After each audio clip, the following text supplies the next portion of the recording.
up, hundreds of students have taken over at City Hall for a day of fun and learning. Plus, smoke alarms save lives. Are yours installed correctly? All that and more coming up next. You're watching 48 News. Hello, and welcome to 48 News. I'm Laura Brock from Oscar Smith High School.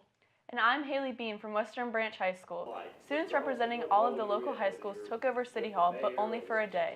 It was all a part of Student Leadership Day 2019. Students from Chesapeake's private and public high schools worked side by side with elect officials and city employees. Assigned mentors guided the students in their duties for the day from various city departments. The mentors were able to provide the students with an inside look at the many roles and responsibilities city employees and city officials handle on the daily basis. I'm most looking forward to seeing all the buildings. Mayor West is really excited to have me, and I'm excited to see what he's going to show me around, like the public safety and everything, so I'm really excited about that. We're going to spend some time preparing, and then I'm going to actually run a city council meeting. I'm really nervous, but I'm also excited because I think it's going to be a really good growing opportunity for me to learn how to literally run a meeting, which I'll never get to do again, I don't think. So it'll be a really cool opportunity. Get rid of the little one there. Not many high school students get to say that they've seen how a city council meeting works or got to meet with the mayor or anything like that. So there's a lot to learn about the government, and I think there's a lot that goes into it that we don't know. So it really opens our eyes to what really goes on. And they have to, especially like the department managers, they know a lot of facts. They have to know everything that's going on. Just a lot of it goes into such a meeting that doesn't even take that long. I hope there's different views so we get to talk about a lot of stuff. So I think it would make the meeting a lot more interesting if we had people talking and sharing their opinions. Charlie, you will go over to the city manager's office with me, but we're going to meet with the manager's office to plan the agenda. First, I'm just looking forward to having a say-so in my city and just like understanding how the whole process works as far as being on the board as a council member. We have two policies, and first we are going to be talking about the rezoning policy as far as getting that straight, and also it's the shelter and emergency relief program. The challenges, well, money is always a challenge. Hopefully, we all hope to reach a conclusion or a solution about what will happen in the future. I'm not really sure what I want to do, but definitely thinking about it. Being a part of this has definitely opened my eyes to something I've never seen before, so I think it would be really cool to consider doing something like this. To be able to just see how the city government is ran and to be able to further understand and have an appreciation for the members.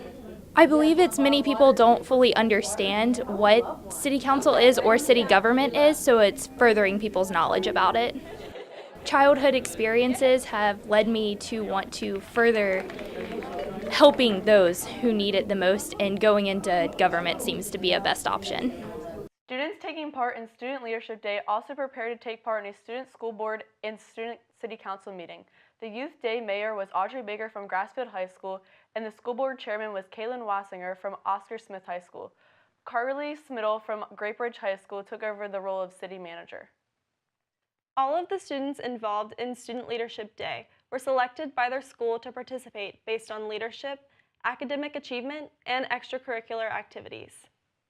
A critical piece of emergency preparedness is as simple as installing a smoke alarm. Here are a few tips on how to properly install your smoke alarm. One of the things we want to pay attention to is when you buy your smoke detector from, Home Depot or Lowe's, any of these big box stores that sell smoke alarms, is they come either with the battery separate or they come with the battery already installed right here. So some people might think that this smoke detector is ready to go up and be active, but it's not. And we know that because if we press this button, the test button here, nothing happens. So what we want to do is these just have a quick quarter turn and this plate pops right off. This is the plate that actually gets placed when you mount it, and then the smoke alarm gets put on there. And what we want to be careful of is here is, now that we've got this open, we can actually see that the battery's in backwards. And they do that so that the battery's not being drained in the store. So this little yellow tab is used. We just pop this right out, and then we make sure that we've got the positive to the positive. You can see there's very clear directions on the bottom here of where it's supposed to go, and the battery will be labeled with positives and negatives as well. So we just make sure that we put the positive with the positive. This little tab right here gets flipped down and it goes in. Once that's in like that, we can press the test button and verify that it is working. So we've got this thing installed, and we'll just press this test button and we'll hear a quick, loud beep like that. That lets us know that that's working properly. And we want you to do that once a month, just that quick button press to verify that it's working. And then again, with the time changes, as we talked about earlier, you want to, every time you set your clocks back or ahead, change that battery out. For more information on smoke alarms and fire safety, visit cityofchesapeake.net/fire. Coming up next here on WCTV, Chesapeake Television, stay tuned for the Student City Council meeting, the final event of the Student Leadership Day. Students filling the roles of the 9 council members will consider 2 items. First up is the request for recommendations from the Planning Commission on school redistricting, plus consideration of disaster recovery efforts at city facilities. Replays of the Student Leadership Day, school board, and city council meetings can be seen at these times. You can view the replays online at any time at cityofchesapeake.net. That's for our report for now. For 48 News, I'm Laura Brock. And I'm Haley Bean. Thanks for watching. Let's go live now to the City Council chambers at City Hall, where the Student City Council meeting is about to begin.